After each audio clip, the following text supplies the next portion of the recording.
जय Hind. Welcome to जश्न मंटो। आज का programme obviously is none other than Saadat Hasan Manto. This is his birth anniversary month, 13th May, right? I get confused between him and Rabindranath Tagore. Birth anniversary. So 11th May and 13th May are the birthdays of two greatest writers 9th of... May is Rabindranath Tagore. Sorry, 9th and 13th. 9th and 11th. Okay, go ahead, say. Yesterday was his birth anniversary. We are celebrating it today. Okay.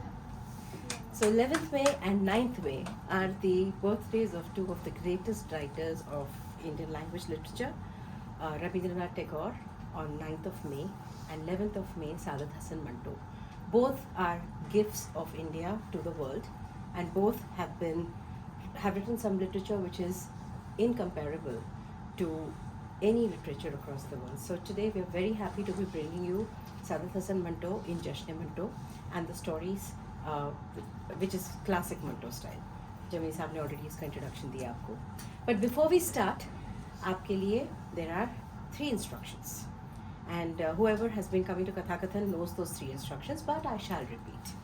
First, please check the phones for any alarm, any sound, any Instagram sound, any Facebook sound. So, no, don't just mute it, just shut off all sounds. So all the volumes, either reduce it to 0 so that your audio is 0 across all medium. Your Instagram audios are going to be different from your phone audio.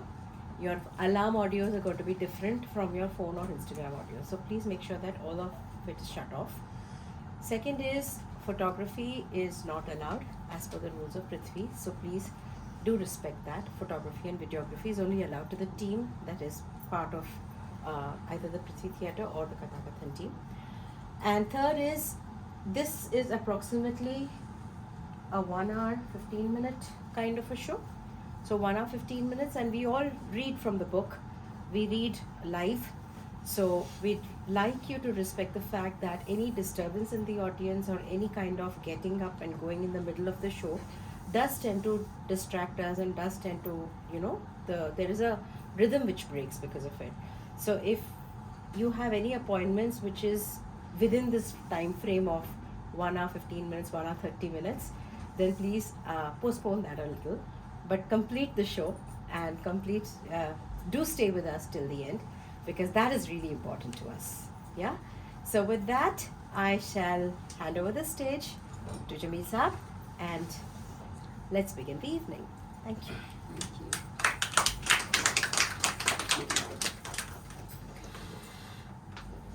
Urdu शायरी में एक शायर गुजरे हैं जिनका नाम है मौलाना चिराग हसन हसरत.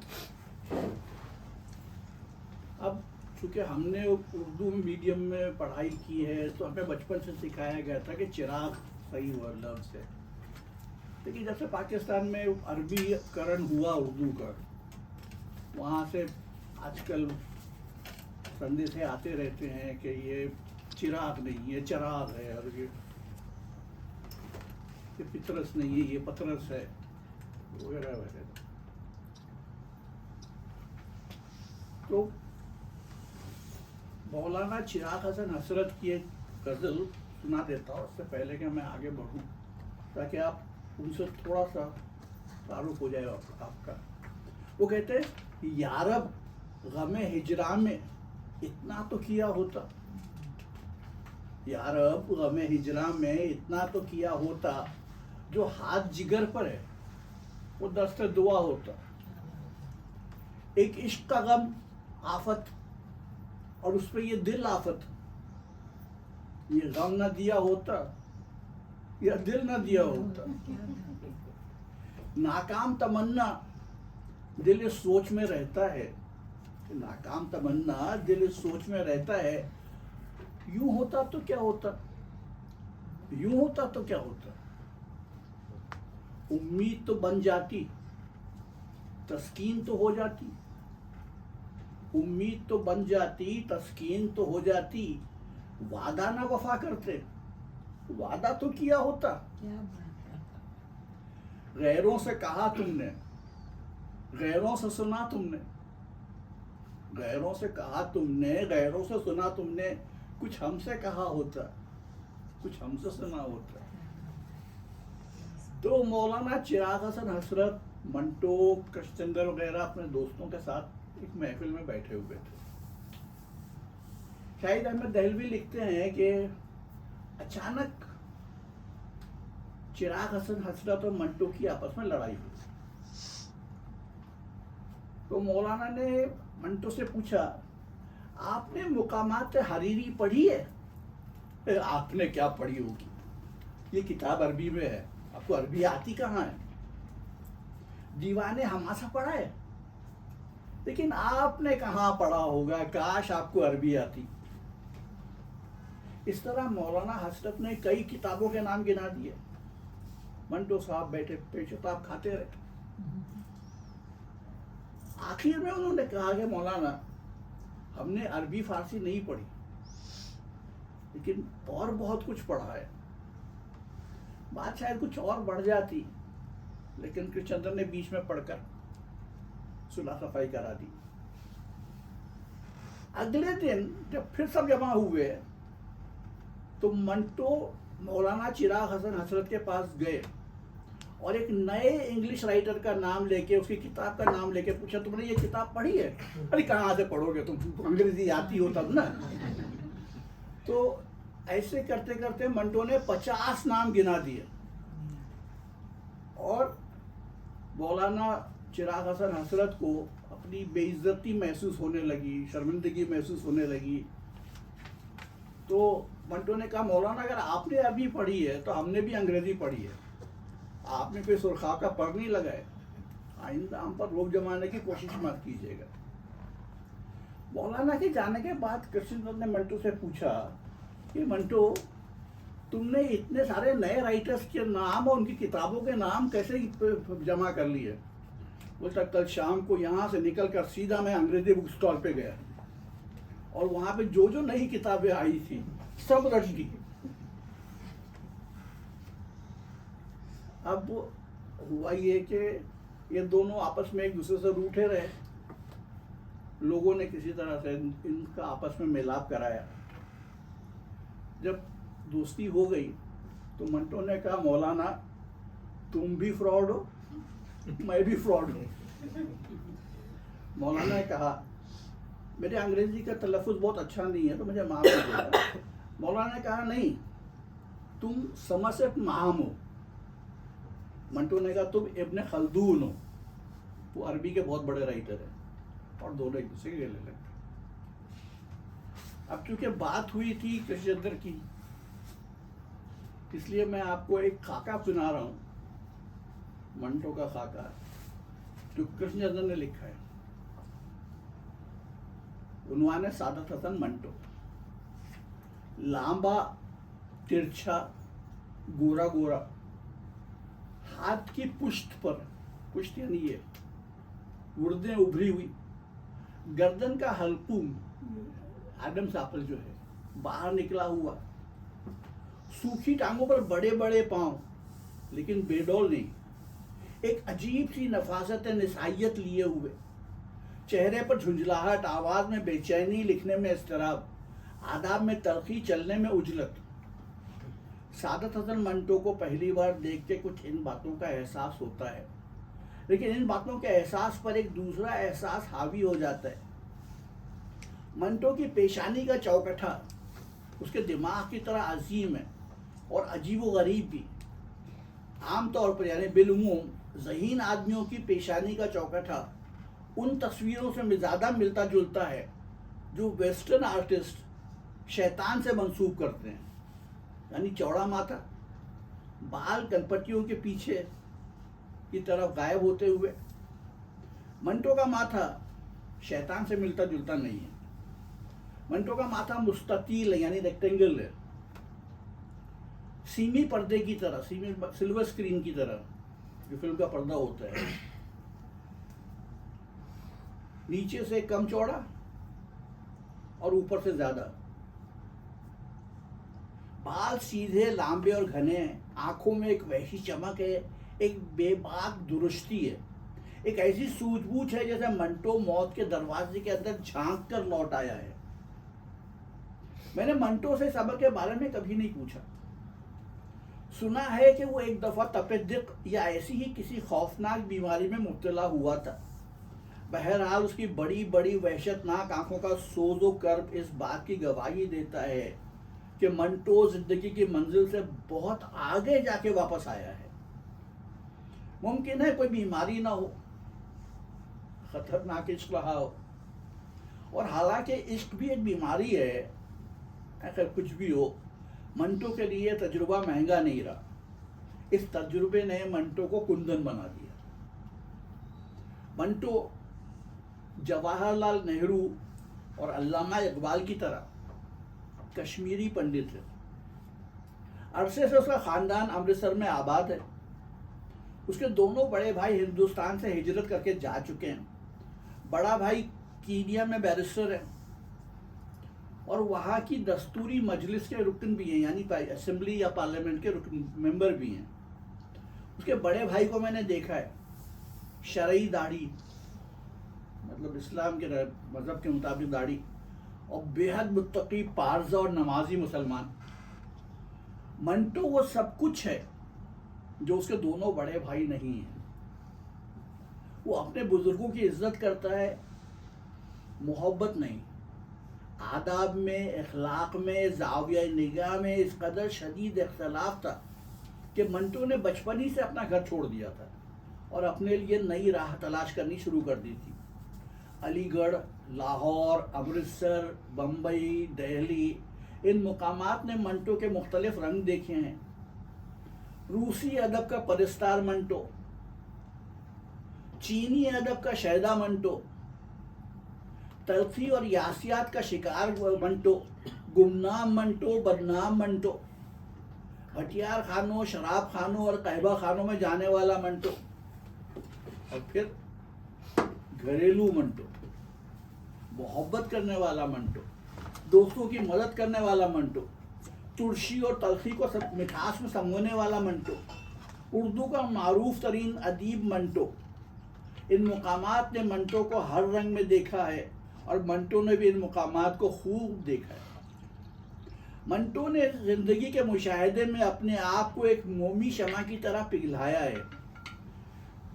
आगे का जो जुमला है इस पर मैं तवज्जो चाहूँगा आपकी कि वो उर्दू अदब का, यानी उर्दू लिटरेचर का वाहिद यानी एकमात्र, वो उर्दू अदब का वाहिद शंकर है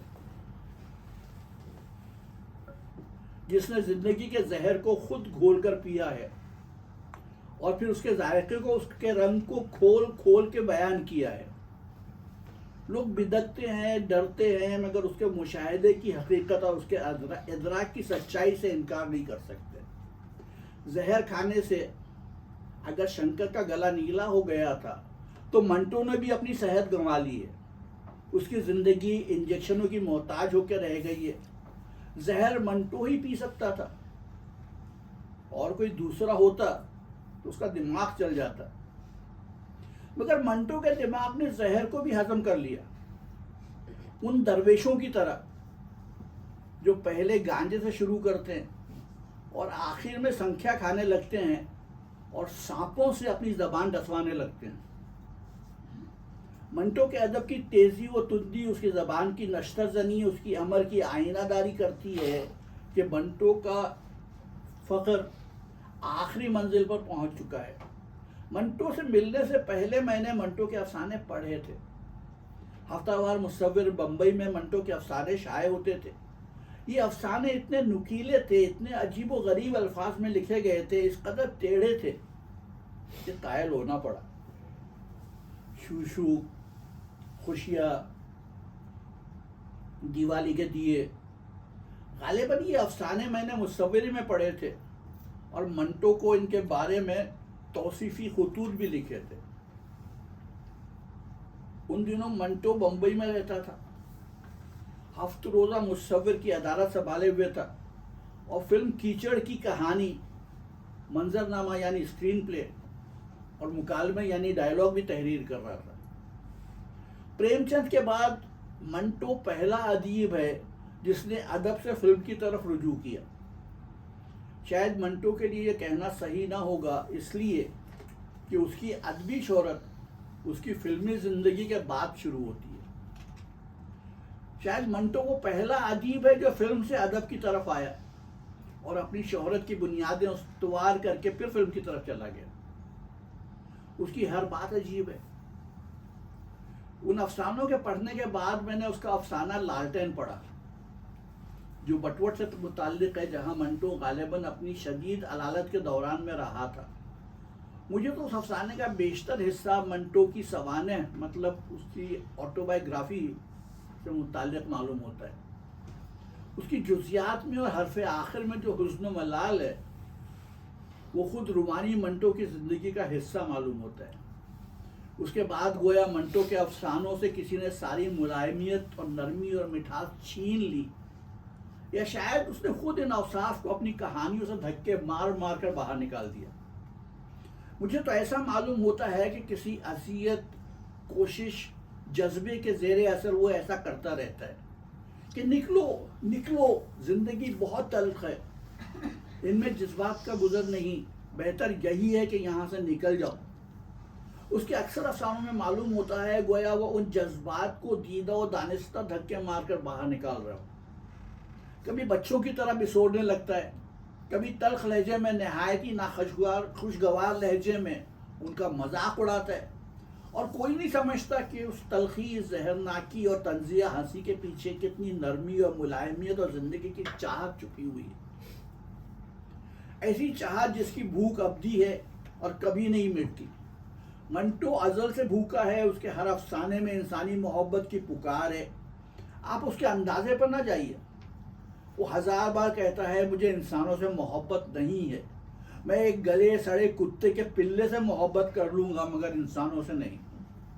वो कहेगा मुझे दोस्ती, इनायत, शफकत किसी पर एतबार नहीं। मेरा एतकाद शराब है, ये तरक्की पसंदी सब बकवास है। मैं तरक्की पसंद नहीं हूँ, मैं सिर्फ मंटो हूँ, और शायद वो भी नहीं। वो ये सब बातें कहता है तकल्लुफन, कभी आपका जी जलाने के लिए, कभी मुंह चढ़ाने के लिए, कभी अपने आप को धोखा देने के लिए। लेकिन उसकी आंखें कुछ और कहती हैं, उसका कलम कुछ और कहता है, और हमारी खुशकिस्मती है कि उसकी ज़बान की तरह उसका कलम उसके काबू में नहीं है। वो अपनी इंसानी हमदर्दी, अपनी तरक्की पसंदी, अपनी बुशरा मोहब्बत पर पर्दा डालने की 1000 कोशिश करता है। एक ज़माने में मैं नए जाविये की पहली जिल्द मुरतब कर रहा था, मतलब जिल्द का मतलब नए जाविये एक एडिशन था जिसमें हिंदुस्तान भर के अदीबों से अफसाने मंगाकर वो जमा कर रहे थे। तो वो काम कृष्णेंद्र कर रहे थे। तो उन दिनों में नए जाविये की पहली जिल्द मुरतब कर रहा था। मैंने मंटो से उसमें शिरकत के लिए कहा, तो उसने मुझे अपनी वो कहानी भेजी जो मेरे ख्याल में आज तक अपनी जगह उर्दू की बेहतरीन कहानी है, और अदब में उसका मुकाम वही है जो राजेंद्र सिंह बेदी के कृष्ण और हयातुल्लाह अंसारी की आखिरी कोशिश का है। इतने अच्छे अफसाने अब उर्दू में मुश्किल से लिखे जा सकेंगे। मैंने रूसी शाहकार यामा भी पढ़ा है, और इसी मौजू पर कई फ्रांसीसी कहानियाँ भी पढ़ी हैं, और उमराव जान अदा के किरदार का भी मुताला किया है। लेकिन मंटो के हतक की हीरोइन की टक्कर का एक किरदार भी मुझे इन नावलों और अफसानों में नहीं नजर आया। बहुत दुख की बात है कि हतक पर हम लोग बहुत ज़्यादा ध्यान नहीं देते हैं, उसको बेहतरीन अफसाना है। उन नावलों अफसानों में नहीं नजर आया। एक एक करके मंटो ने मौजूदा समाजी निज़ाम के अंदर बसने वाली तवाइफ की ज़िंदगी के छिलके उतार कर अलग कर दिए हैं। इस तरह के उस अफसाने में सिर्फ तवाइफ का जिस्म बल्कि उसकी रूह भी नंगी नजर आती है। एक शीशे की तरह आप उसके आर पार देख रहे हैं। किस बेदर्दी और सफाकी से मंटो ने उसे नंगा किया है, लेकिन उस बदसूरत खाके का हर रंग बदसूरत होते हुए भी एक नए हुस्न की तख्लीक करता है। तवाइफियत से मोहब्बत नहीं होती, सुगंधी और उसकी ज़िंदगी पर रहम नहीं आता, लेकिन सुगंधी की मासूमियत और उसके औरत पने पर और उसकी ज़िंदगी और उसकी चाहत और उसकी तख्लीक पर एतकाद पैदा हो जाता है और यही सच्चे और लाफानी अदब का जौहर अजीम है। हत्ता के बाद फिर तो मंटो ने कई एक अफसाने रसायल में शाये किए और बिजली के कौंदे की तरह मंटो का नाम पढ़े लिखे अवाम के अजहान में चमक उठा। उन्हीं दिनों ऑल इंडिया रेडियो से मुझे बुलावा मिला और मैं लाहौर से दिल्ली चला आया और यहीं पर मंटो, राजा महदीली खां, उपेंद्रनाथ अश्क वगैरह सब एक साथ मिले, जहाँ पर कृष्णचंद्र ड्रामा डिपार्टमेंट के प्रोड्यूसर थे और ये सब ड्रामे लिखा करते थे। एक बार मंटो ने कृष्णचंद्र से पूछा, क्योंकि उन दिनों लड़कियां ड्रामों में काम करने से कतराती थी, तो फीमेल आर्टिस्ट बहुत मुश्किल से मिलते थे। मंटो ने कृष्णचंद्र से कहा, मैं एक ड्रामा लिखना चाहता हूँ जिसमें 23 फीमेल आर्टिस्ट होंगी, उसमें एक भी मेल आर्टिस्ट नहीं होगा, तुम ला सकते हो? कृष्णचंद्र ने कहा, तुम लिखो, मैं ले आऊंगा आर्टिस्ट, भाई ये तो बताओ ड्रामे का नाम क्या रखोगे? मंटो ने कहा, ड्रामे का नाम होगा एक मर्द। और वो ड्रामा लिखा उसने। 23 नहीं 17 फीमेल आर्टिस्ट हैं उस ड्रामे में, मर्द एक भी नहीं है। मैं वो ड्रामा सुनाना चाहता था, लेकिन 13 फीमेल आर्टिस्ट जमा करना मेरे लिए भी मुश्किल हुआ।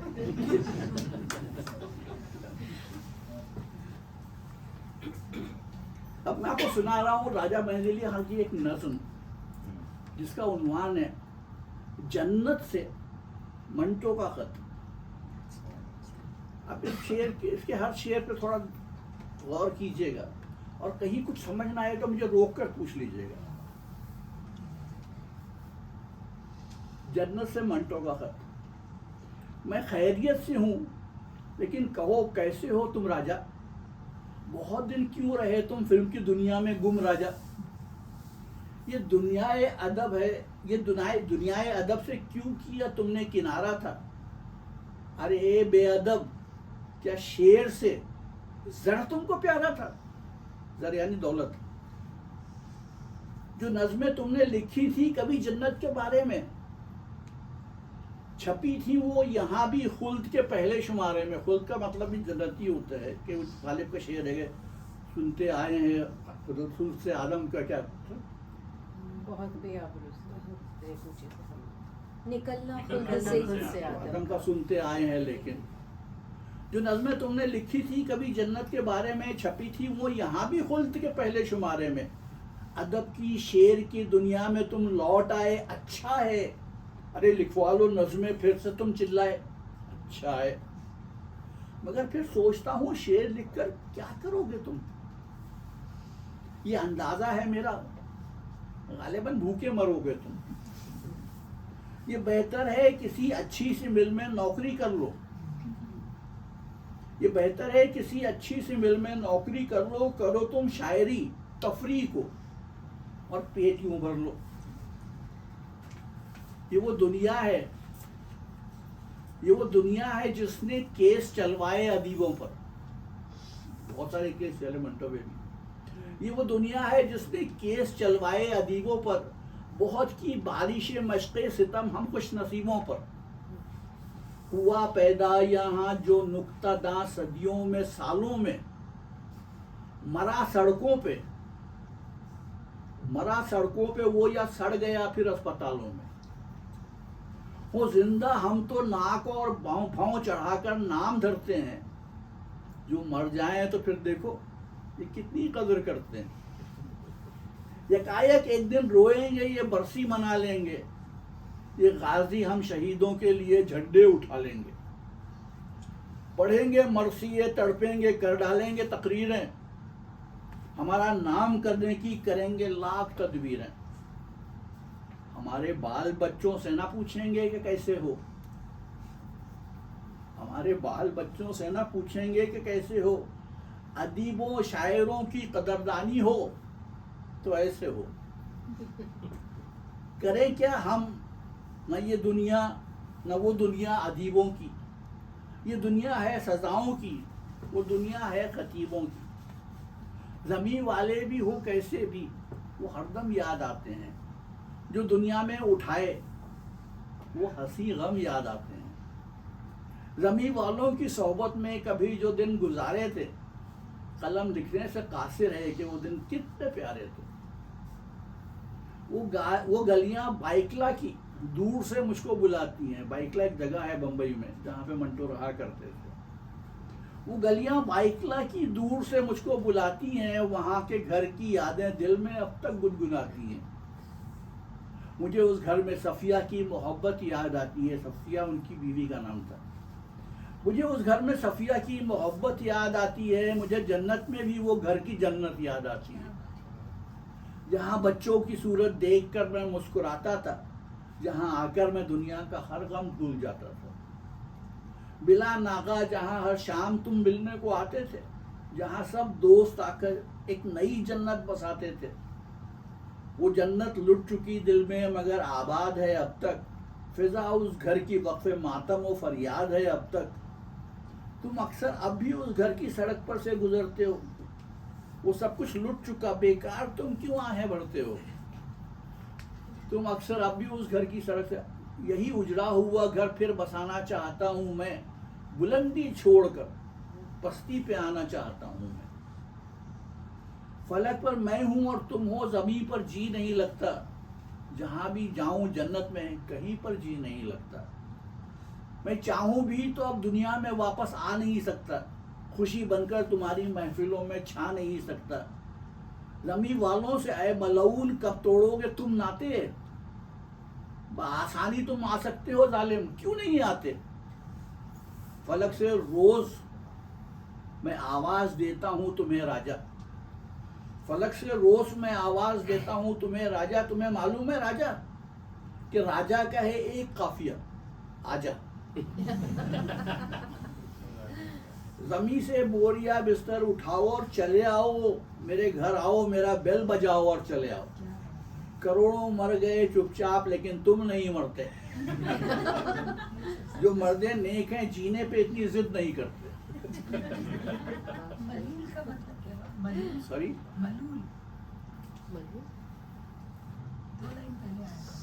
जो मर्दे नेक हैं, जिसपे लानत हो। कदीम कुछ बोला था, एंशिएंट, प्राचीन।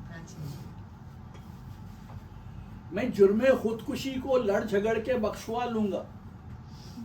तुम्हारा नाम हर जन्नत के पर्चे में उछालूंगा। चले आओ मुझे तुमसे मोहब्बत है। चले आओ यहाँ राहत ही राहत है। नहीं मैं खुद गर्ज, सुन लो तुम्हें मैं क्यों बुलाता हूँ। मेरे राजा तुम्हें मैं एक खुशखबरी सुनाता हूँ। खबर ये गर्म थी कुछ दिन से जन्नत के हसीनों में, तुम्हारा नाम भी शामिल है जन्नत के मकीनों में। ये मतलब रहने वालों में, रेसिडेंस में। ये सुनकर मैं नई आबादियों में दौड़ता आया जो कि इंक्वायरी, तो इस खबर को मैंने सच पाया। तुम्हारा महल भी देखा, बहुत ही खूबसूरत है। ये समझो जगमगाते नूर और चीनी की मूरत है। तुम्हारी मुंतजर हूरें वहाँ बेखाब रहती हैं। चमन की अंदलीब कहते हैं बुलबुल को। चमन की अंदलीबों की तरह बेताब रहती हैं। वो मुझसे पूछती रहती हैं, बतलाओ वो कैसे हैं, फरिश्ते हैं कि शैतान हैं, वो ऐसे हैं कि वैसे हैं। तुम्हारी झूठी तारीफों के पुल में बांध देता हूँ। खुदा से बाद में रो रो माफी मांग लेता हूँ। जमा हूरें कहीं बूढ़ी ना हो जाएं, चले आओ। ये जंगल में मोहब्बत के ना खो जाएं, चले आओ। इन्हें छुप छुप के कमबख्त मुल्ला घूरा करता है। बचा लो इनको ए राजा कि वो इन सब पे मरता है। ये चंचल हिरनियां तकते ही उसको भाग जाती हैं। मेरी हूरों को आकर हाल अपना बताती हैं। जो बहुत याद आते हैं अब उनके नाम लेता हूँ। ज़मी के दोस्तों के नाम कुछ पैगाम देता हूँ। बहन इस्मत से कहना कब तक फिल्में बनाओगी, ये हालत हो गई है, आह क्या अब भी ना आओगी। जो याद आ जाए इस्मत की तो शाहिद भी चला है, वो जिद्दी आते आते अपनी फिल्में सब जलाए। शाहिद लतीफ इस्मत चुगताई के हस्बैंड थे, और जिद्दी वो फिल्म थी जो उन्होंने पहले पहले बनाई थी। महेंद्र नाथ और कृष्ण, मतलब महेंद्र नाथ कृष्ण के छोटे भाई हैं, तो महेंद्र नाथ और कृष्ण को भी ये खत दिखलाओ, जो मुमकिन हो तो दोनों भाइयों को साथ ले आओ। अगर दुनिया ना आती हो मवाफिक फैज और राशिद को, तो उनसे पूछ कर लिखो, मैं भेजूं अपने कासिद को।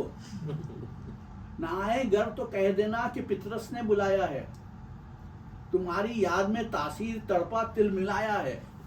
तुम्हें हर रोज हसरत और सालिक याद करते हैं, तुम्हें ये दोनों अखबारों के मालिक याद करते हैं।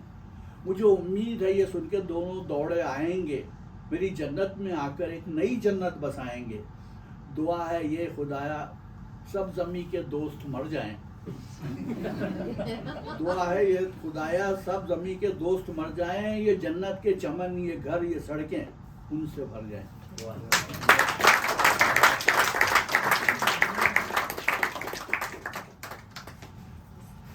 अब उनका रेडियो ड्रामा उन्होंने ने 3 तोहफे, 3 गिफ्ट। राग म्यूजिक का राग, मौसीकी का राग। राग और मोहब्बत दिल पर एक जैसा असर करते हैं। दोनों के सुर एक जैसे नर्म व नाजुक और तेज व तुंद हैं। दोनों में तलखी व शीरीनी पहलू व पहलू करवटें लेती है। दोनों रूह के साथ खेलते हैं, बल्कि यूं कहिए कि मौसीकी मोहब्बत से ज्यादा ताकतवर है। वादिये नील, नील इज नाइल, वादिये नील में पहली बार कदम रखने वाली रक्कासा नबीला राग और मोहब्बत के हर सुर की खफीफ से खफीफ लर्जिश से वाकिफ थी, और वो महसूस करती थी कि मिस्र के सबसे बड़े माबद की मशहूर मुगय्यना प्लेंगो भी उसके मुकाबले में हेच है। 7 बरस तक वो वादिये नील की रंगी फिजाओं में अपनी जिंदगी का कोई नया सपना देखे बगैर सांस लेती रही। 7 बरस तक वो अपनी जिंदगी का एक ही वर्क पढ़ती रही, और उसे नया बाब खोलने की जरूरत महसूस नहीं हुई। मगर जूं ही उसके शबाब ने 20वीं मंजिल में कदम रखा, उमंगें दौड़ कर उसके सीने में दाखिल हो गईं, और उस किताब जिंदगी के नए औराक मचलने लगे। उसका शबाब जो कि पहले गूंगा था, बोलने लगा, और उसके कान दुनिया की दूसरी आवाजों पर बंद होकर उसकी जवानी की बातें सुनने में मशगूल हो गए।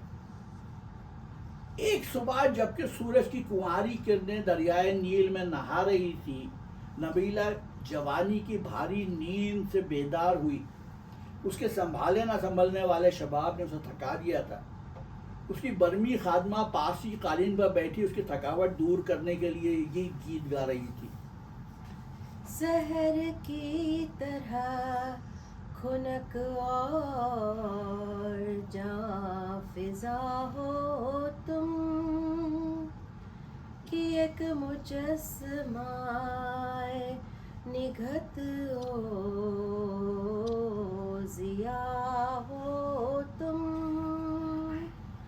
सहर की तरह खुनक और जां फिजा हो तुम। घनी भवे है तुम्हारी दराज पलके हैं, घनी भवे है तुम्हारी दराज पलके हैं। किसी हंसी मुसव्विर की इल्तिजा हो तुम। सहर की तरह खुनक और जां फिजा हो तुम। तुम्हारी आँखों से यूं झांकती है मौसीकी, तुम्हारी आँखों से यूं झांकती है मौसीकी के जैसे जिस्म के बरबत में एक नवा हो तुम, सहर की तरह खुनक और जाफिजा हो तुम। जाला जाला तरबे उतार दे, साजों के तार तोड़ डाल, अपने गले में सुर को हमेशा के लिए दबा दे और आ मेरे साथ रो उस दिन का मातम कर जब नबीला पैदा हुई थी। आज फिर जज्बात में वही तूफान आया। मैं जानती थी कल की खामोशी जरूर रंग लाएगी। मैं तुझसे क्या कहूँ जाला, सुबह होती है शाम होती है और जवानी यूं ही बीती चली जा रही है। रंगीनियों के बगैर दिल से कोई हुक नहीं उठती, जिगर में कोई टीस नहीं होती, होंठ नहीं मुस्कुराते, आंखें नहीं रोती। फूल पैदा होता है खुशबू देने के लिए, जंगल में रहे या बाग में, शाख पर रहे या किसी के बिस्तर पर, खुशबू देता ही रहेगा। वो तो फूल है नबीला जो हुस्न की टहनी पर खिला है। ये ख्वाहिश न कर कि तुझे कोई तोड़कर मसल दे। जो मस्ती शराब भरे प्याले के टूटने में है, बंद सुराही में नहीं है। अंगूरों को मसल कर शराब बनाई जाती है और फूल जब मसले जाते हैं तो उनसे इत्र बनता है। कल रात जो आया था वो फूल लेकर सब के सब मुरझा गए। कौन लेकर आया था, कब आया था, मुझे कुछ याद नहीं रहा। मुझे नींद आ रही थी।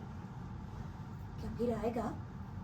नहीं, मुझे कुछ न बताओ, मैं कुछ सुनना नहीं चाहती। लाओ मुझे मेरी चूड़ियाँ दो। जाला, चूड़ियाँ खनकती हैं, पर मेरी जिंदगी किस कदर खामोश है। मेरी कितनी ख्वाहिश है कि मेरी किश्ती मौजों में घिरकर थपेड़े खाए। हर दिन नया थपेड़ा है। नहीं जाला, तू नहीं समझती। दुनिया में हर जगह देवता आसमान से उतरकर औरतों से मोहब्बत करते रहे हैं। मैं किन आंखों से उनकी राह देखूं, किन जंगलों में उन्हें तलाश करूं, कौन सी दुआएं मांगूं कि वो मेरे पास आए। वो या तो मुझे कुछ सिखाए या सब कुछ भुला दे। अगर ये देवता अपने शहनशीनों में औंधे पड़े रहे तो जाला, क्या मैं ऐसा रफीक देखे बगैर मर जाऊंगी जो मेरी जिंदगी में हौलनाक हादसे बर्पा कर सके। तेरे सपने बड़े अनोखे हैं। और सबसे अनोखी बात ये है कि अगर किसी ने मुझसे मोहब्बत की तो मेरी सबसे बड़ी ख्वाहिश ये होगी कि वो मेरी मोहब्बत के नीचे पिस जाए। वो लोग जो अब मेरे पास आते हैं इस काबिल नहीं कि मेरी आंखें उनके लिए एक नन्हा सा आंसू भी उगले। मेरी जवानी एक ऐसे साथी की तलाश में है जो साथी से कुछ ज्यादा हो, जो मेरी जिंदगी में हलचल मचा दे। तेरी ख्वाहिश जरूर पूरी होगी, पर मुझे डर है कि कोई बहुत बड़ा हादसा बर्पा होगा।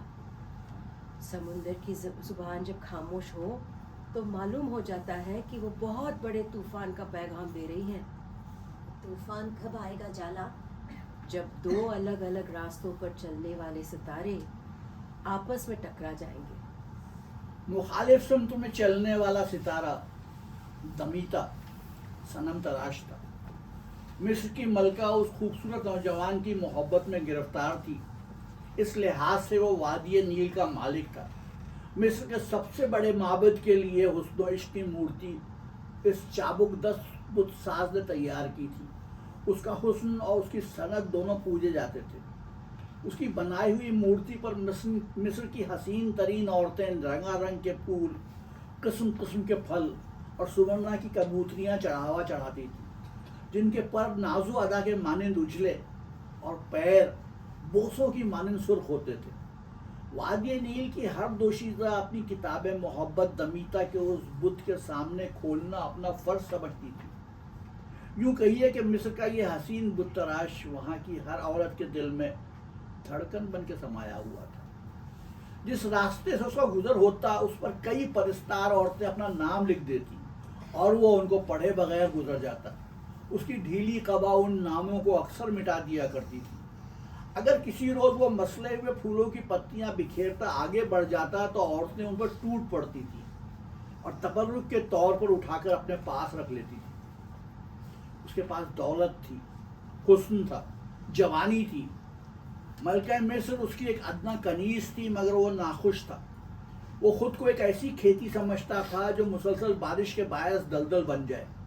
वो मोहब्बत किए जाने से घबरा कर खुद मोहब्बत करना चाहता था और आज इन्हीं ख्यालात में गर्क दरियाए नील के किनारे डूबते हुए सूरज में अपनी मौजूदा जिंदगी का अक्स देख रहा था कि नबीला जेवरात से लदी फंदी अपनी चाल से आप ही मस्त हुई उसके पास से गुजरी।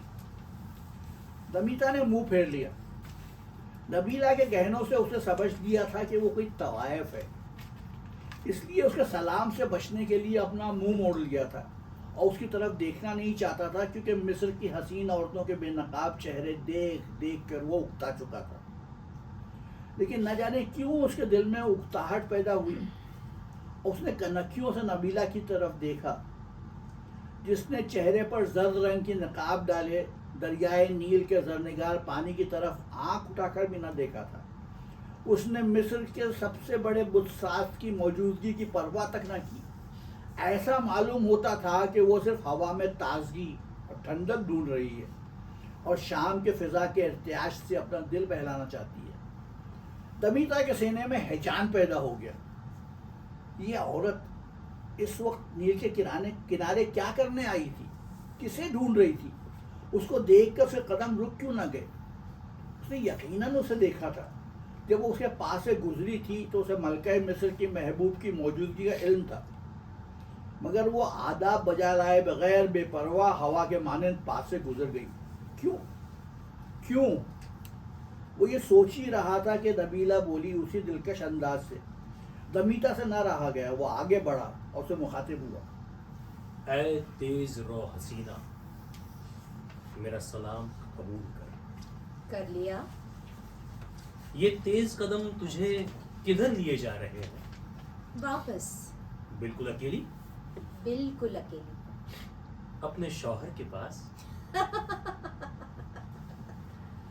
सूरज दरियाए नील में गोता लगा गया है। अब अंधेरे में तू किसे ढूंढ रही है? यहाँ तो कोई भी नहीं। मुझे किसी की तलाश नहीं, मैं अकेली सैर के लिए निकली हूँ। लेकिन ये जेवर तूने सिर्फ अपना दिल खुश करने के लिए नहीं पहने, और ये पहला इनकलाब। मैंने ये जेवर सिर्फ अपनी खुशी के लिए पहने हैं, इसलिए कि ये बताते हैं मैं खूबसूरत हूँ और चलते हुए मैं अपनी नाजुक उंगलियों की तरफ देखती हूँ जो इन अंगूठियों की शान दोबाला करती हूँ। तेरे इन हाथों में एक आईना होना चाहिए जिसमें तू सिर्फ अपनी आंखें देखती रहे। ये आंखें, उफ, ये आंखें। हाँ, इन आंखों में अब नींद आ गई है। मैं थक कर चूर हो गई हूँ। मुझे अब जाना चाहिए। किस रास्ते से? किधर? मैं हरगिज नहीं बताऊंगी। वाह, तूने मुझसे ये पूछा तक नहीं कि इसमें मेरी खुशी है कि नहीं। किस रास्ते से? किधर? क्या बेतकल्लुफी से तूने ये कह दिया? क्या तू समझता है मैं एक बाजारी औरत हूँ? तुझे मालूम है कि मिस्र में किन किन दरवाजों पर मेरा इस्तकबाल होता है? तूने क्या वो तमाम आदमी शुमार किए हैं जो नबीला के इल्तफात को सरमाया हयात समझते हैं? किस रास्ते से किधर? मैं तुझे हरगिज नहीं बताऊंगी। यही खड़ा रहे या चला जा। मेरी हमरिकाबी का शर्फ तुझे हरगिज नसीब न होगा। तू शायद नहीं जानती कि मैं कौन हूँ। मैं तुझे अच्छी तरह जानती हूँ। तू दमीता संतराश है। तेरे हाथों ने उस देवी की मूर्ति तैयार की है जिसको मैं पूछती हूँ। तू मलिका मिस्र का आशिक है और इस शहर का मालिक, पर मेरी नजरों में तू एक हसीन गुलाम है, इसलिए कि आज तूने मुझे देख लिया है और मेरी मोहब्बत में गिरफ्तार हो गया है। मेरी तरफ यूं घूर घूर के न देख, कुछ कहने की कोशिश न कर। मैं जानती हूँ तू ये कहना चाहता है कि तूने आज तक किसी से मोहब्बत नहीं की, बल्कि तुझसे मोहब्बत की जाती रही है, पर अब तू मेरी मोहब्बत में गिरफ्तार हो चुका है। इस वक्त सर झुकाए तो मेरी घनी पलकों की खूबसूरती पर गौर कर रहा है और ये सोचता है कि मेरे होंठ कितने नाजुक हैं, मेरे बाल किस कदर मुलायम हैं। जिन बातों पर तू आज गौर करता है उन पर लाखों आदमी एक जमाने से गौर कर रहे हैं। मेरे हुस्न के चर्चे मिस्र के जर्रे जर्रे की जबान पर हैं। पिछले बरस मैंने 20,000 आदमियों के सामने रक्स किया और मुझे मालूम है कि तू उन खुशकिस्मत आदमियों में मौजूद नहीं था। क्या तू समझता है कि मैं अपने आप को छुपाती हूँ? नहीं, नील पर सब मेरे चुंधिया देने वाले हुस्न की बहार देख चुके हैं, लेकिन तू एक तरफ तो मुझे फिर कभी नहीं दिखेगा। जो कुछ की मैं हूँ, जो कुछ की मैं महसूस करती हूँ, मेरी मोहब्बत, मेरे हुस्न के बाबत तू कुछ भी न जान सकेगा। तू एक हकीर, पस्त, छिछोरा, जालिम, बेहिस और बुज़दिल इंसान है। मुझे हैरत है कि अभी तक किसी औरत के दिल में इतनी नफरत क्यों पैदा नहीं हुई कि वो तुझे और मलिका मिस्र दोनों को मौत के घाट उतार दे। दमीता के साथ चलने से इनकार करके तूने जो शान पैदा की है, बिलाखिर तेरे लिए बहुत महंगी साबित होगी। मैं पूछता हूँ, तुझे डर किस बात का है? तू जो कि दूसरों की मोहब्बत का आदी है, क्या बता सकता है कि उस औरत को क्या देना चाहिए जो मोहब्बत ना करती हो? मैं तेरे कदमों पर मिस्र का सारा सोना ढेर कर दूंगा। इससे ज्यादा सोना मेरे बालों में है। मुझे सोना नहीं चाहिए, मुझे सिर्फ 3 चीजों की ख्वाहिश है। क्या तू दे सकता है? बोल बोल, वो 3 चीजें क्या हैं? मुझे चांदी का एक आईना चाहिए कि उसमें हर रोज अपनी आंखों का खुमार देखा करूं। तुझे मिल जाएगा। बोल, जल्दी बोल, बाकी 2 चीजें क्या हैं? मुझे हाथी दांत की एक कंघी चाहिए जो मेरे बालों में इस तरह गोते लगाए जैसे किरणों भरे पानी में माही गिरों के जाल। तीसरी चीज? मोतियों की एक माला जिसे पहनकर मैं तेरे लिए सुहाग का नाच नाचूंगी। बस? मुझे ये माला मिल जाएगी ना? जैसे तू चाहेगी। जैसे मैं चाहूंगी। मैं भी यही कहना चाहती थी। यूं अब मैं क्या अपने तोहफे इंतखाब कर लूं? क्यों नहीं? क्या तू कसम खाता है कि मुझे ये चीजें ला देगा? मैं कसम खाता हूं। किसकी? जिसकी तू कहे। हुस्न और इश्क की उस देवी की कसम खा जिसकी मूर्ति तूने तैयार की है। मैं उसी की कसम खाता हूँ। तो मैंने अपने तोहफे चुन लिए। इतनी जल्दी? वाकई मैंने अपने तोहफे बहुत जल्दी चुने हैं, लेकिन इसका ये मतलब नहीं कि मैं चांदी का कोई ऐसा आईना कबूल कर लूंगी जो मिस्र के बंजारे बाजारों में बेचते फिरते हैं। मुझे वो आईना चाहिए जिसमें यूनान की मशहूर शायरा सैफो अपना चेहरा देखती रही है और जो अब यहाँ की मशहूर तवाइफ सारा के पास है।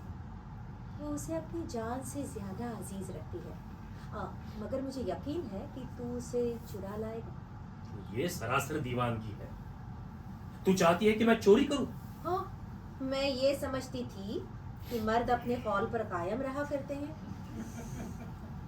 मैं अपने कौल पर कायम हूँ। हाँ। आगे बोल। और ये जो हाथी दांत की कंघी मैं तुझसे मांग रही हूँ, मामूली कंघी नहीं, ये वो कंघी है जो यहाँ के सबसे बड़े काहन की बीवी अपने बालों में लगाए रखती है। ये कंघी उस मलिका के पास थी जो आज से 500 बरस पहले वादी नील पर हुक्मरान थी। पर मैं ये हासिल कैसे करूंगा? उसको कत्ल करके ये कंघी मुझे कल दूसरे तोहफों समेत मिल जानी चाहिए। पहले चोरी फिर कत्ल। चलो ऐसा ही सही। तीसरा तोहफा मोतियों की वो माला है जो तेरे हाथ की बनाई मूर्ति के गले में पड़ी रहती है। तू हद से बढ़ गई है नबीला। सुन, तुझे कुछ नहीं मिलेगा, न आईना, न कंघी और न मोतियों की माला। तू मेरे जज्बात के साथ ज्यादा देर तक नहीं खेल सकती। तेरी जबान जो कुछ कहती है उसको तेरा दिल नहीं मानता। अपने आप को धोखा न दे। ये तीनों तोहफे तू कल मुझे यकीनन ला देगा। फिर तू मेरे पास आया करेगा हर शाम को और मैं मुकर्ररा वक्त पर 16 सिंगार किए तेरी राह देखा करूँगी। मेरा लिबास तेरी मर्जी के मुताबिक होगा, मेरे बाल तेरी ख्वाहिश के मुताबिक गूंथे जाएंगे। मैं तेरे प्यार के लिए तैयार रहा करूंगी जैसे सीपी समुंदर की गोद में बारिश के कतरे पीने के लिए तैयार रहती है। अगर तू नर्म नाजुक मोहब्बत चाहेगा तो मैं तुझे बच्चों के मानिंद खिलाऊंगी। अगर तू चाहेगा कि मैं खामोश रहूं तो मैं चांदनी रातों की तरह चुपचाप रहूंगी। और जब तेरी खुशी होगी कि मैं गाऊं तो तेरे कान मुल्क मुल्क के गीत सुनेंगे। मुझे ऐसे गीत याद हैं जो चश्मों के आबी नगमों से भी धीमे हैं, और ऐसे भी गीत याद हैं जो कड़कती बिजली से भी ज्यादा खौफनाक हैं। मुझे ऐसी सीधी सादी और तरोताज़ा बोलियां भी आती हैं जो कुंवारी लड़कियां अपनी माओ को सुना सकती हैं, और ऐसी गज़लें भी याद हैं जो सिर्फ तन्हाई में सुनी जाती हैं। अगर तू कहेगा तो रात रात भर मैं तेरे हुजूर में नाचूंगी, ऐसे नाच जो तितलियों को थिरकना भुला दे और ऊद के धुएं को परेशान कर दे। मलिका मिस्र दौलतमंद है, मगर उसके महल के अंदर ऐसा कोई भी कमरा नहीं जो मेरे हुजरे खास का मुकाबला कर सके। उसके अंदर सजावट और ज़ेबाइश के ऐसे सामान हैं जिनकी तारीफ के लिए बड़े बड़े शायर आज तक लफ्ज़ नहीं ढूंढ पाए। तू जानता है सबसे बड़ी सजावट कौन है? जिससे तू मोहब्बत करता है पर उसे अच्छी तरह नहीं जानता। तूने सिर्फ मेरा हसीन चेहरा देखा है, लेकिन तू नहीं जानता कि मैं सारी की सारी हसीन हूँ। दमिता, एक नहीं ऐसे हजारों ताज्जुब तुझे हर रोज होंगे जब हर बार तुझ पर मेरा हुस्न एक नई चीज का इंकशाफ करेगा। आह, तू मुझसे किस कदर वालेहाना मोहब्बत करेगा। मेरी बाहों में फर्द मसरत से तू कैसे कांप कांप उठेगा। मुझे यकीन नहीं आता कि तूने वो फजूल सी कंघी लाने से इनकार कर दिया, जबकि मेरे सुनहरे बालों की सारी लटें तेरे शानों पर बल खाया करेंगी। अभी नहीं, इस वक्त तू उन्हें हाथ लगाने का हकदार नहीं। कल कल हाँ, कल कल तीनों तोहफे तेरे कदमों में होंगे। और अगर तू मेरे लिए मोतियों की वो माला भी ले आया जो इश्क की मूर्ति के गले में पड़ी है, तो मैं तुझे बताऊंगी कि मेरे होठों में इतने बोसे हैं जितने 7 समुंदर में मोती। चलो अब कल मिलेंगे। कल यानी दूसरे दिन दमीता सनम तराश को एक औरत के लिए जिसके हुस्न ने उसकी आंखों में चकाचौंध पैदा कर दी थी 3 अजीबो गरीब तोहफे ले जाने थे। मिस्र की हसीन तरीन औरतों पर राज करने वाला एक गुलाम बन के रह गया था।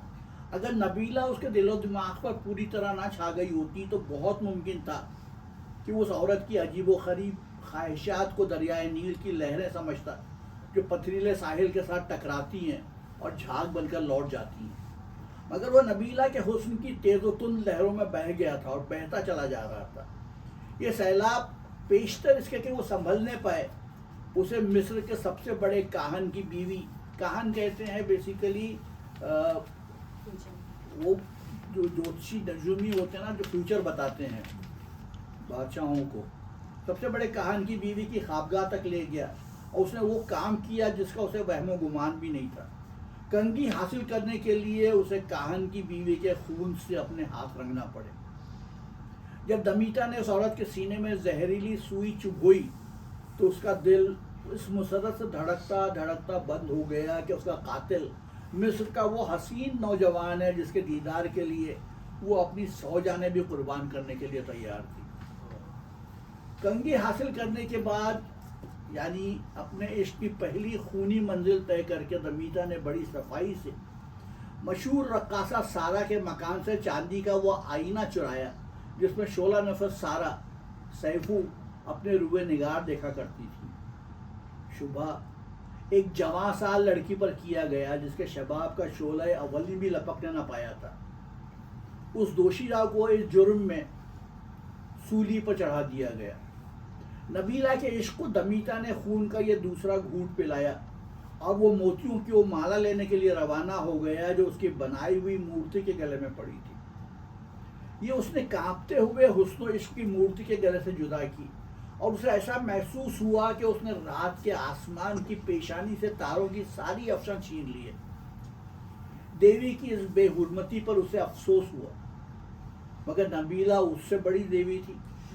अब तीनों तोहफे उसके पास थे और जब उन्हें साथ लेकर नबीला से मिलने गया तो उसे यकीन था कि वो उसे किसी नए और कड़े इम्तिहान में डाल देगी। वो इसके लिए तैयार था। ले आया तू मेरे तोहफे, तू ले आया मेरे तोहफे। मुझे यकीन था कि तू खाली हाथ कभी न मिलने आएगा। इसलिए कि तेरे हुक्म की तामील लाजिम थी। दमिता, मेरे प्यारे दमिता, तू कितना अच्छा है। जो कुछ इस वक्त मुझे महसूस होता है पहले कभी महसूस नहीं हुआ। मुकद्दस देवताओं की कसम, मुझे अब मालूम हुआ है कि मोहब्बत क्या है। प्यारे, अब मैं तुझे इससे कहीं ज्यादा मोहब्बत दूंगी जिसका मैंने तुझसे कल वादा किया था। वो औरत जो समुंदर में ठोस चट्टान की मानिंद खड़ी थी आज पाश पाश हो गई है। बूढ़े आसमान ने शायद ही ऐसा इनकलाब देखा है। तू ये समझता होगा मैं तुझसे सिर्फ मोहब्बत करूंगी, नहीं, आज मैं अपनी हुस्न की तमाम खूबियाँ तेरी नज़र करती हूँ, अपनी सारी मासूमियत तेरी भेंट चढ़ाती हूँ, अपनी कुंवारी रूह की तमाम कपकपाहटें तेरे हवाले करती हूँ। अब ये शहर छोड़कर कुछ अरसे के लिए कहीं भाग जाए। किसी ऐसी जगह जा रहे जहाँ तेरे मेरे सिवा और कोई न हो, कोई नहीं, जहाँ हम ऐसे दिन गुजारे जिन पर सुहाग की रातें रश करें। इश्क व मोहब्बत की तारीख में शायद ही ऐसे कारनामे का जिक्र हो जो कि तूने मेरे लिए सरंजाम दिया है। और ये भी सच है कि इस रुए ज़मीन पर मुझ जैसी वालेहाना मोहब्बत करने वाली पैदा हुई है और न होगी। पर तेरे होठों पर मोहरे खामोशी क्यों लगी है? तू बोलता क्यों नहीं? मैं क्या बोलूं? हैरत मुझे न जाने कहां बहा ले गई है। मैं समझता था आसमान बहुत ऊंचा है, पर इस वक्त वो मुझे जमीन पर लेटा दिखाई दे रहा है। ये तूने क्या कहा? हाँ, ये तूने क्या कहा? मैं कहता हूं अलविदा। हाँ? अलविदा। अलविदा? ये मैं क्या सुन रही हूँ दमिता? ये 3 तोहफे तूने इतनी मुश्किलों से सिर्फ इसलिए हासिल किए थे मुझे और मेरी मोहब्बत को अलविदा कह दे? मुझे अपना वादा पूरा करना था, सो मैंने कर दिया। मैं समझी नहीं। तू समझे या ना समझे, मुझे अब इससे कोई सरोकार नहीं। ये छोटा सा असरार, ये नन्ही सी गुत्थी अब तेरे नाखून तदबीर के लिए छोड़ता हूं। अलविदा। दमिता, दमिता, ये मैं क्या सुन रही हूँ? ये लहजा कहाँ से पैदा हो गया? क्या सचमुच ये लफ्ज तेरी जबान से निकले हैं? मुझे कुछ तो बता, आखिर हुआ क्या? क्या मैं एक ही बात 1000 बार दोहराऊं? तेरे ही लिए हाथी दांत की कंघी लाने के लिए मैंने काहन की बीवी को कत्ल किया। तेरे ही लिए मैंने सारा के यहां से आईना चुराया और असल मुजरिम के बजाय एक मासूम दोशीजा फांसी पर चढ़ा दी गई। तेरे ही लिए मैंने हुस्न और इश्क की मूर्ति के गले से मोतियों का सतलड़ा हार उतारा। ये 3 तोहफे मुझे तेरे हुजूर में हाजिर करने थे, जिनके एवज में तेरी तरफ से मुझे सिर्फ एक चीज मिलनी थी, तेरी इत्तेफाक। उस वक्त मैंने ये सौदा बहुत महंगे दामों पर कबूल कर लिया, लेकिन अब मुझे इस जिन्स की कदर व कीमत मालूम हो गई है जिसे मैं खरीद रहा था। अब मैं तुझसे कुछ नहीं मांगता, तू भी ठीक इसी तरह मुझसे कुछ तलब ना कर, चुपचाप चली जा। मुझे हैरत होती है कि ऐसी सीधी सादी बात तेरी समझ में नहीं आती। अगर यही बात है तो ये तोहफे अपने पास रख। क्या तू समझता है मुझे इनकी जरूरत है? नहीं, मैं तो सिर्फ तुझे चाहती हूँ, सिर्फ तुझे। मुझे मालूम है, मगर मैं अब तुझे नहीं चाहता, और चूंकि ऐसे मामलों में तरफैन की रजामंदी जरूरी होती है, इसलिए हमारा मिलाप नामुमकिन है। मैंने खुले अल्फाज में तुझे समझाने की इंतहाई कोशिश की है, मगर अफसोस है कि मैं अपने दिल की बात तुझ पर वाज़ेह नहीं कर सकता। दरअसल मुझ में इतनी कुदरत भी नहीं है कि तुझे अच्छी तरह समझा सकूं, इसीलिए बेहतर यही होगा कि तू इस हकीकत को जैसी भी वो है कबूल कर ले। तू ये राख कुरेदना चाहती है इस यकीन के साथ कि ये राख नहीं हो सकती। ऐसी हालत में हमारी गुफ्तगू से कोई मुफीद नतीजा नहीं निकल सकता। मेरी तरफ से लोगों ने यकीनन तेरी कान भरे हैं। तेरे शुकूक बेबुनियाद है। नहीं नहीं, मैं सब जानती हूँ, मुझे सब कुछ मालूम है। लोगों ने जरूर मेरे बारे में जहर उगला है। इनकार न कर, वादी नील में इतने जटे नहीं जितने कि मेरे दुश्मन हैं। मेरे खिलाफ यकीनन तुझसे कहा गया है, लेकिन दबीता, तुझे उनकी जहरीली बातें हरगिज नहीं सुनना चाहिए थी। मुकद्दस देवताओं की कसम, जो कुछ तुझसे कहा गया है सफेद झूठ है। मुझसे तेरे खिलाफ किसी ने कुछ नहीं कहा। दबीता, तूने ये नहीं सोचा कि मैं तुझे धोखा दे ही नहीं सकती, इसलिए कि मैं तुझसे सिवाय तेरे और किसी चीज की तालीब नहीं। तू पहला आदमी है जिससे मैंने इन अल्फाज में गुफ्तगू की है। ऐसी बातों का वक्त गुजर चुका है। एक बार तू मेरी हो चुकी है, एक दफा मैं तुझे अपना बना चुका हूं। कब? कहाँ? कैसे? तुझे अपनाए बगैर मैं तुझे अपना बना चुका हूं। तुझसे जो कुछ मैं चाहता था गैर इरादी तौर पर तूने मुझे दे दिया है।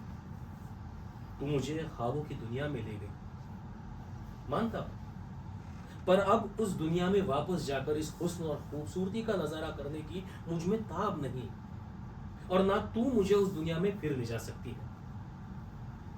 एक रास्ते पर मुसर्रत और शादमानी से 2 मर्तबा मुलाकात नहीं हुआ करती। हम एक सड़क पर मुखालिफ सिमतों से आ रहे थे। थोड़ी देर हमारे कदम रुके, मगर अब हमें जुदा हो जाना चाहिए। तेरा रास्ता इधर है और मेरा उधर।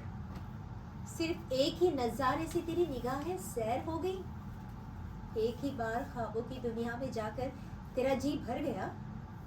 फूलों भरे बाग में जाकर तू एक ही कली पर कनात कर गया। तू असलियत के करीब पहुंच गई है। मैं एक ही नजारे, ख्वाबों की दुनिया की एक ही सैर और फूलों से भरे बाग की एक ही कली पर काने रहना चाहता हूं, इसलिए कि मैं इस नजारे के हसीन तखय्युल, इस सैर की मुसरत बख्श याद और इस कली की प्यारी महक को अपने दिलो दिमाग में कायम रखना चाहता हूं। मैंने तेरी तस्वीर को जिस सुनहरे फ्रेम में देखा है उसे बदलने की कोशिश न कर। और मेरे मुतालिक तू क्या कहता है, जो इतनी भयानक बातें सुनने पर भी तुझसे मोहब्बत करती है? क्या मैंने वो ख्वाब देखा है जिसका जिक्र तू बार बार करता है? और क्या मैं इस मुसर्रत और शादमानी की घड़ियों में तेरी शरीक रही हूँ जो तूने मुझसे चुराई है? हाँ, चुराई है। क्या उस वक्त तुझे मेरा ख्याल था? जब मेरी कमजोरी से फायदा उठाकर तूने मुझसे 3 शर्मनाक फेल कराए। 3 शर्मनाक फेल जो सारी जिंदगी मुझे 3 मुहीब देव बनकर डराते रहेंगे। सिर्फ एक लम्हे की कमजोरी से फायदा उठाकर तूने मुझसे 3 अहकाम मनवाए जो मेरी जिंदगी को पाश पाश कर सकते थे। मैंने ये सिर्फ इसलिए किया कि तू मेरा हो जाए, सारे के सारा मेरा। तेरी होकर मैं तुझे अपना कभी नहीं बना सकती। तू अपने मकसद में कामयाब हुई, लेकिन सिर्फ चंद लम्हात के लिए। तूने मुझे अपना गुलाम बनाना चाहा, पर अब मैं तेरी गुलामी से आजाद होना चाहता हूं। नहीं नहीं दमिता, तू किसी का गुलाम नहीं, मैं तेरी कनीज हूँ। हम में से वही दूसरे का गुलाम है जो कि मोहब्बत करता है। गुलामी ये इश्क का दूसरा नाम है।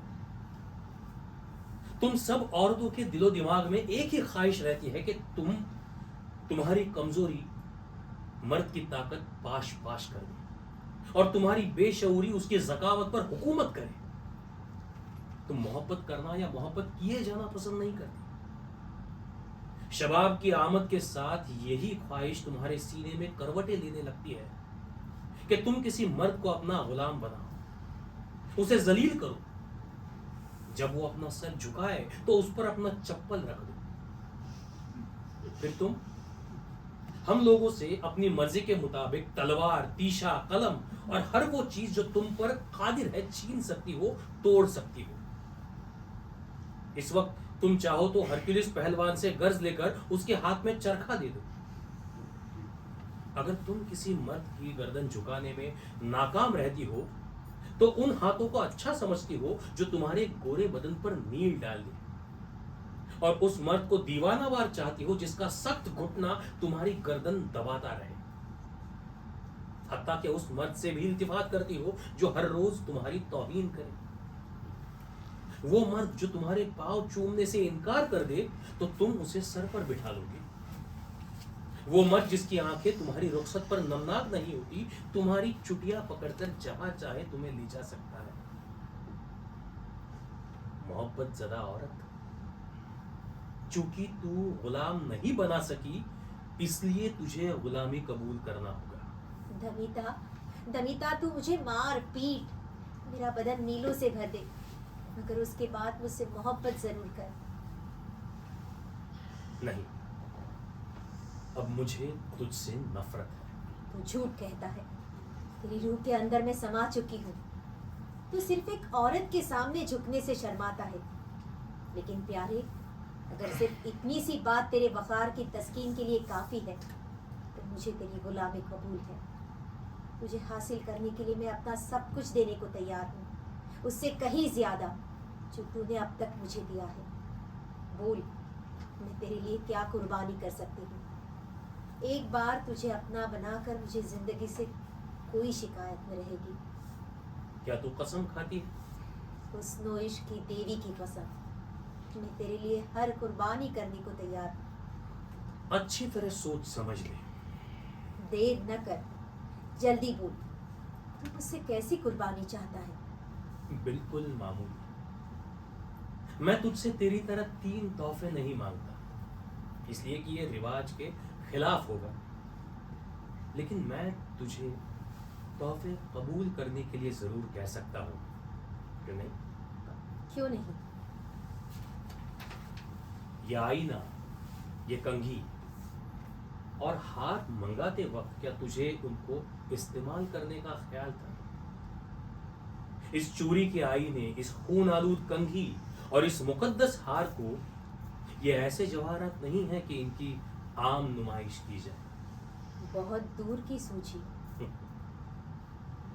पहले मेरा ऐसा ख्याल नहीं था, मगर अब मुझे मालूम हुआ है कि तूने महज जुल्म ढाने के खातिर मुझसे ये 3 जुर्म कराए। 3 जुर्म जिनसे मिस्र में एक हंगामा बर्पा हो गया है। अब तुझे इन तोहफों की आम नुमाइश करनी होगी। आईना हाथ में लेकर, कंघी बालों में सजाकर और हार गले में पहनकर तू बाग में सैर के लिए जाएगी। लोग तुझे देखेंगे और फौरन ही मलिका के सिपाहियों के हवाले कर देंगे, लेकिन तुझे वो चीज मिल जाएगी जिसकी तुझे ख्वाहिश थी। और मैं सूरज तुलू होने से पहले जिंदान में तेरी मुलाकात के लिए आऊंगा। जिंदान यानी जेल। जिस तरह दमीता अपने वादे पर कायम रहा, उसी तरह नबीला ने अपना कौल पूरा किया। चुनांचे उसी रोज शाम को, जबकि सूरज की किरणें दरियाए नील की लहरों को चूम रही थी, नबीला उठी और अपनी बर्मी खादमा को हुक्म दिया कि उसे अच्छी तरह से सजाए।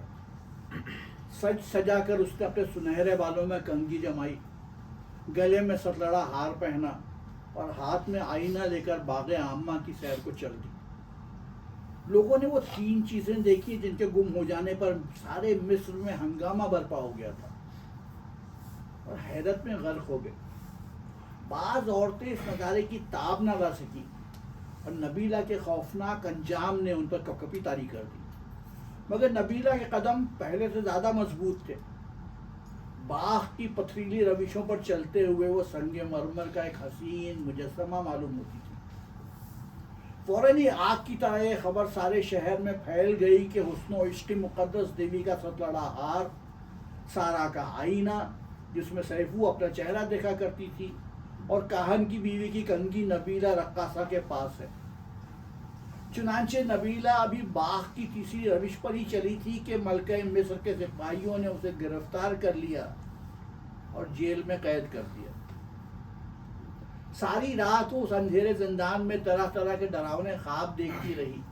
बार बार वो किसी दहशतनाक ख्याल से कांप उठती। इसी उधेड़ बुन में सुबह हो गई और हस्बे वादा सूरज की पहली किरण के साथ दमीता जिंदान में दाखिल हुआ और उसके पीछे पीछे जल्लाद, जिसके हाथ में जहर का प्याला था। पेशतर इसके नबीला दमीता से कुछ कहे, जहर का प्याला उसके हाथ में दे दिया गया। मोहब्बत का ये आखिरी जाम उसने होठों से लगाया और सारा जहर घटाघट पी गई। जहर पीने के बाद उसने कनखियों से दमीता की तरफ देखा, गोया वो उससे ये कहना चाहती है, देख देख, मौत का बोझा यूं लिया करते हैं। मगर दमीता ने उसकी तरफ कोई तवज्जो न की। जहर ने अपना असर दिखाना शुरू किया। उसके पांव दबाकर जल्लाद ने पूछा, क्या तुझे कुछ महसूस हुआ? नहीं। फिर जल्लाद ने उसका घुटने दबाए। अब पेशतर इसके कि नबीला जवाब दे, वो लड़खड़ा कर चौबी तख्त पर गिर पड़ी। दमीता से आखिरी बार कुछ कहने के लिए उसने उठने की कोशिश की, मगर जहर अपना काम कर चुका था। आखिरी बात उसकी जबान पर मौत की सर्दी ने मुंजमद कर दी और हमेशा के लिए फना की तारीकी में सो गई। कहते हैं नबीला की लाश को सामने रखकर दमीता संतराश ने मुर्दा हुस्न से जिंदा हुस्न पैदा किया। उसने मिस्र के उस हसीन व जमील रक्कासा की तमाम रानाइयाँ पोशीदा और जाहिर संगे मरमर के एक बुत में हमेशा के लिए कैद कर दी। नबीला का मुजस्समा जब तैयार हो गया तो लोगों ने दमीता की जबान से ये लफ्ज सुने, ये औरत अब मुझसे और अपने आप से कई ज्यादा देर तक जिंदा रहेगी।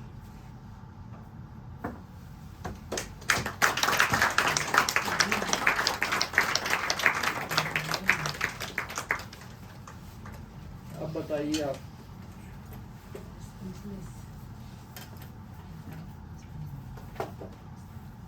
ड्रामे भी ऐसे ही लिखा करता था। सवाल कुछ